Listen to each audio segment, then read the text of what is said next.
So I've just chanted for you these first 10 verses of chapter 8 of Vayikra, of Leviticus, from our weekly Torah portion, Parashat Tzav. And in these verses, we read about the initial stages of the consecration of the Mishkan, the portable tabernacle, and the installation and consecration of Aaron as the Kohen Gadol, the high priest, and his sons as priests. Several of these verses focus in particular on the dressing of Aaron and his sons in their special vestments for their work. The Kohen Gadol, the high priest, wore 8 special articles of clothing for his uniform, and the other Kohanim wore only 4 of those 8. Now, one of our famous medieval Bible commentators, Ramban, also known as Nachmanides, who lived in Spain in the 13th century, noted a potential inconsistency in the sequencing of how Moses dressed Aaron here in our verses.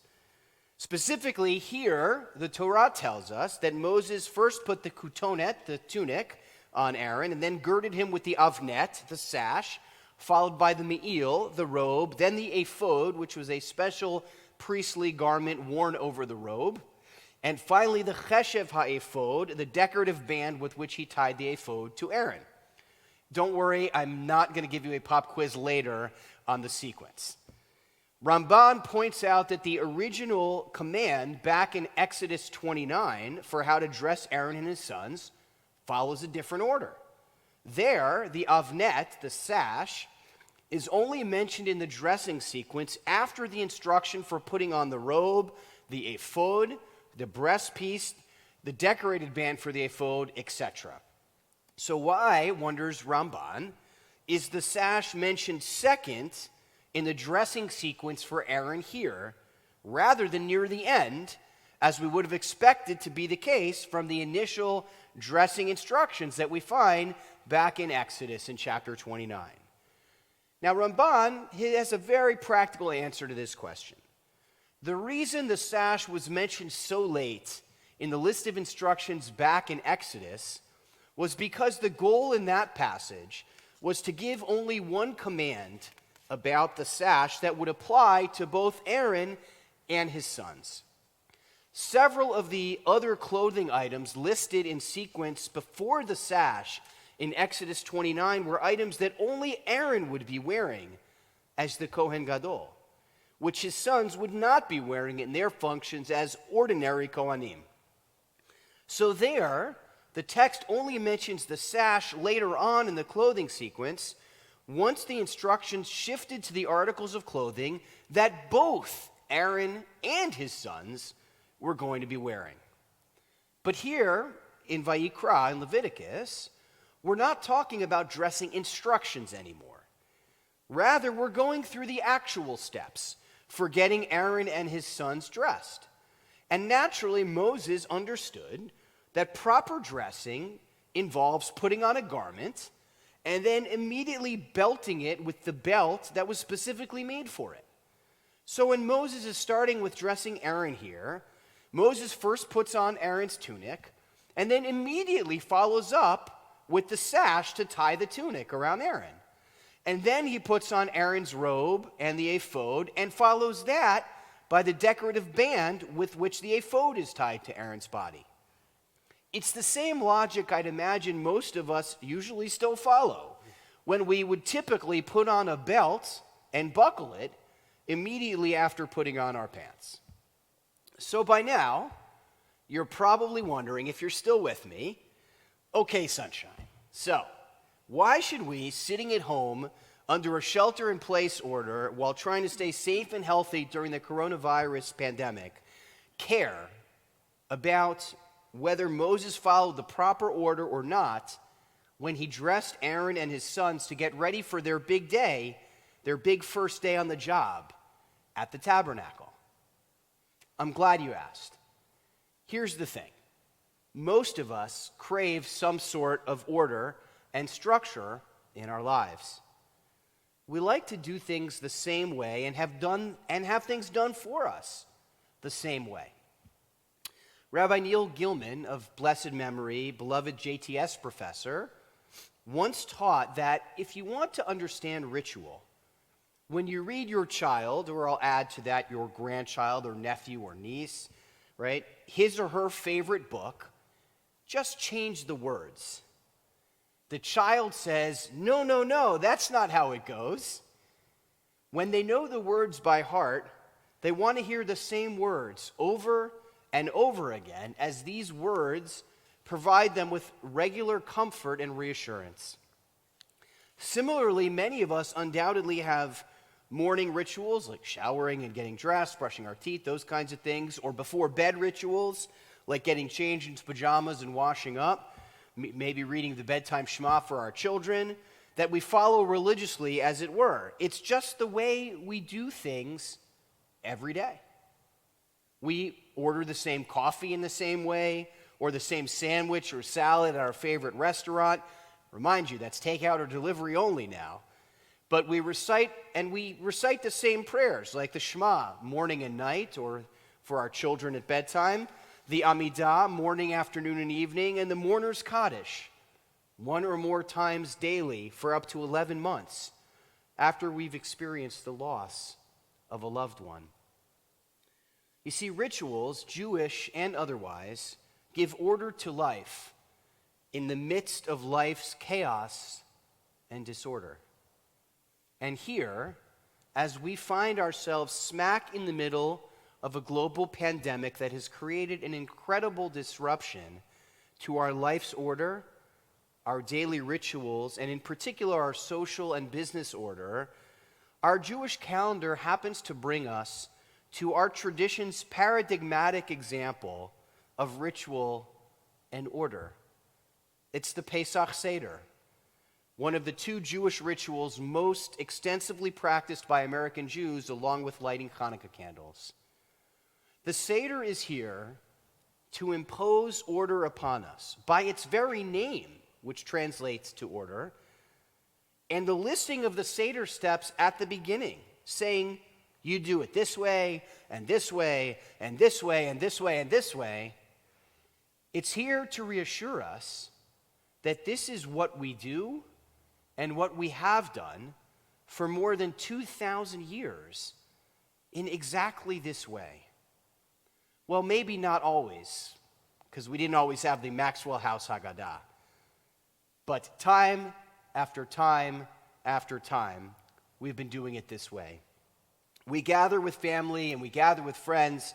We go through the same experience and we feel that connection to our loved ones, to our tradition, to our people, to our God, year after year. As one of our congregants told me this week, his grandchild had said to him, don't worry, Pop, we'll be able to have Seder together next year. Even a young child already can begin to understand that the Seder ritual has been there and will continue to be there, even if this year's Seder will likely be different from all other years' Sedarim. In an atmosphere of chaos, there is something anchoring and grounding about that, as there is about all Jewish rituals and rituals in general. So, while we may not care much either way in what specific order Moses dressed Aaron back in the day, we can relate to the importance of order in our lives to help us through what passes for normal chaos, read life in general, and extraordinary chaos, life in the time of the coronavirus.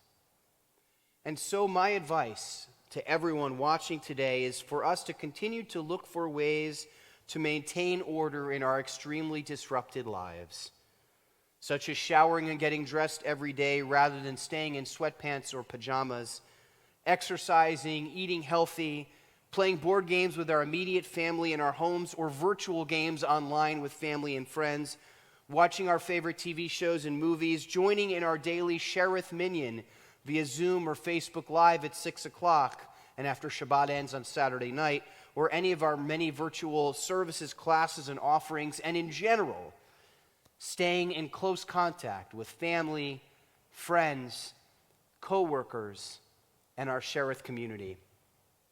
And last but not least, I suggest you find some semblance of order by participating in a Zoom or Facebook Live Seder or Sidarim this week, either with family and friends, by being matched up with another member or someone else in our community to be a part of one of their Zoom Sidarim, or through the second night family Seder Rabbi Wallach and Rabbi Rothman are offering on Facebook Live at 4 p.m. on Thursday, or through the conservative movement-wide second night Zoom Seder on April 9th, Thursday, being led by my dear friend and colleague, Rabbi Adam Kligfeld from Temple Beth Am in Los Angeles, for which registration information will be included in our congregational email tomorrow night. Friends, we'll get through this week and this holiday of Pesach and this month and next month. And as our children and grandchildren so beautifully and sweetly remind us, we'll gather once again in person next year for Seder. Count on it. Shabbat Shalom and Chag Kasher v'Sameach to all. May our virtual Sidarim this year and this week bring us comfort, inspiration, and hope for redemption and healing for us and for our entire world. Amen. Amen. We're now going to take a few moments, and speaking of healing and redemption, we're going to extend prayers for healing for those in our community in need. I'm going to recite the Mishaberach prayer and share some names of folks that we're aware of that are in need of our prayers and our shared strength and wishes. And after we recite that, I'm also going to invite the Chazan to come back up and join so we can sing Debbie Friedman's Mishaberach. Mishaberach Avotenu Avraham Yitzchak v'Yaakov v'imotenu Sarah Rivka Rachel v'Leah Hu Yivarech v'Yarped Kol HaCholim. Cindy Boxer, Joe Boxer, Ruby Kaivo Cooper, Toshiko Gren, Michael Hoffman, Rhonda Marcus, Phil Mijakovsky, Jeanette Rashti, Lisa Rudner, Eliezer Yehuda ben Chaya, Hillel ben Leah, Leah bat Sylvia, Leonid Aryeh bat ben Miriam, Mordechai ben Sarah, Shlomo David ben Shmuel, Tzvi ben Rachel, Yaakova bat Chana, Shari Becker, Gloria Bookstein, Viva Brenner, Irving Corbin, Rivka Dudler, Tina Epstein, Charlie Gelfand, Adam Carnett, Andra Littman, Marty Pomerantz, Davi Resnick, and Harold Sonny Zweig. And we pause just for a moment now to let each of us who are thinking of loved ones and friends to share those names with us along at home. HaKadosh Baruch Hu Yemaleh Rachamim Alehem Lachzikam L'Rapotam V'Yishlach Lehem Eira Refuah Shlema Min HaShamayim Refuat HaNefesh Refuat HaGuf B'toch Shar HaCholim V'chazek Et Yadei HaOskim B'tzorcheihem Shabbatim Lizok Refuah Krova Lavo Hashta Ba'agala V'Zman Kariv V'Nomar Amen. Amen. May the one who blessed our ancestors Abraham, Isaac, and Jacob, Sarah, Rebecca, Rachel, and Leah, bring blessing and healing to all those in our community and in our world who are in need of our prayers and our strength. May the Holy One mercifully restore them to health and vigor, granting them spiritual and physical well-being, together with all others who are ill in our community and in our world. And may God grant strength to those who tend to them. Though Shabbat is a time we typically refrain from crying out, we yet hope and pray that healing is at hand. And let us say, Amen. Amen. Mishaberach Avotenu Mekor HaBracha Lahimotenu. May the source of strength, who bless the ones before us, help us find the courage to make our lives a blessing. and let us say, Amen.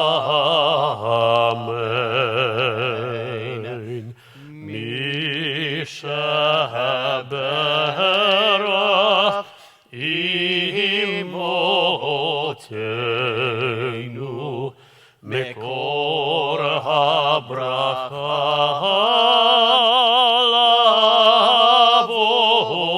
lavotenu.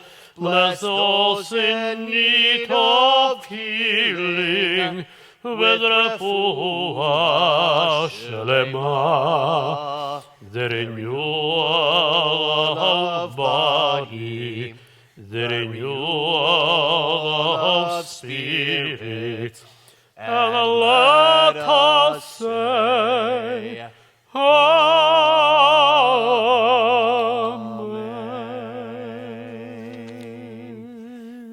Refuah Shlema, Refuah speedy Shlema. recovery to all. Now share a prayer by my colleague Rabbi Naomi Levy, a prayer of hope during this pandemic. We are frightened, God, worried for our loved ones, worried for our world, helpless and confused. We turn to you seeking comfort, faith, and hope. Teach us, God, to turn our panic into patience and our fear into acts of kindness and support. Our strong must watch out for our weak. Our young must take care of our old. Help each one of us to do our part to halt the spread of this virus. Send strength and courage to the doctors and nurses in the front lines of this battle. Fortify them with the full force of their healing powers. Send wisdom and insight to the scientists working day and night across the world to discover healing treatments. Bless their efforts, God. Fill our leaders with the wisdom and the courage to choose wisely and act quickly. Help us, God, to see that we are one world, one people, who will rise above this pandemic together. Send us health, God. Watch over us. Grace us with your love. Bless us with your healing light. Hear us, God. Heal us, God. And let us say, Amen. Amen.